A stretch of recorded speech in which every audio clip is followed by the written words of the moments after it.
નમસ્કાર મિત્રો, વિડીયોમાં તમારું સ્વાગત છે। જી હા મિત્રો, અત્યારે હાલના મોટા અને મહત્વના સમાચાર સામે આવી રહ્યા છે। તો મિત્રો, સમાચારમાં વાત કરીએ તો ઉત્તર પ્રદેશના સુલતાનપુર જિલ્લામાં એક અજીબ કિસ્સો પ્રકાશમાં આવ્યો છે, જ્યાં પોલ્ટ્રી ફાર્મના માલિકે પોલીસ ફરિયાદ નોંધાવી છે। જ્યાં દરિયાઈપુર ગામમાં પોલ્ટ્રી ફાર્મ ધરાવતા માલિકનો આરોપ છે કે ગામમાં યોજાયેલા એક લગ્ન પ્રસંગમાં ખૂબ જ ઊંચા અવાજમાં ડીજે વાગતું હોવાના કારણે તેમના 140 મરઘાના મોત થયા છે। આ ઘટનાની પોલીસ તપાસ શરૂ કરી છે।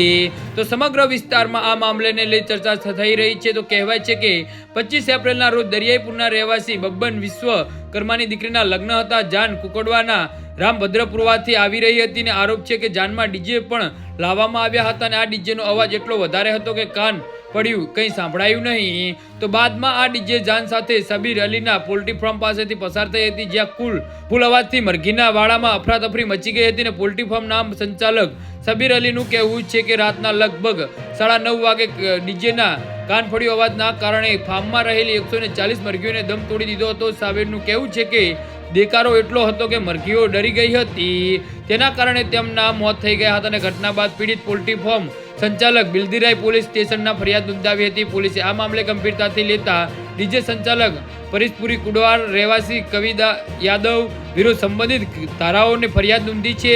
બલદીરાવ પોલીસનું કહેવું છે કે આ મામલે તપાસ ઉપનિરીક્ષક MD તાહરુન ખાનને સોંપવામાં આવી છે। જે હા મિત્રો, તો આના વિશે તમારું શું કહેવું છે તો નીચે અમારા કમેન્ટ બોક્સમાં જરૂરથી જણાવજો અને અમારી YouTube ચેનલને સબસ્ક્રાઇબ કરવાની ભૂલતા નહીં। ધન્યવાદ।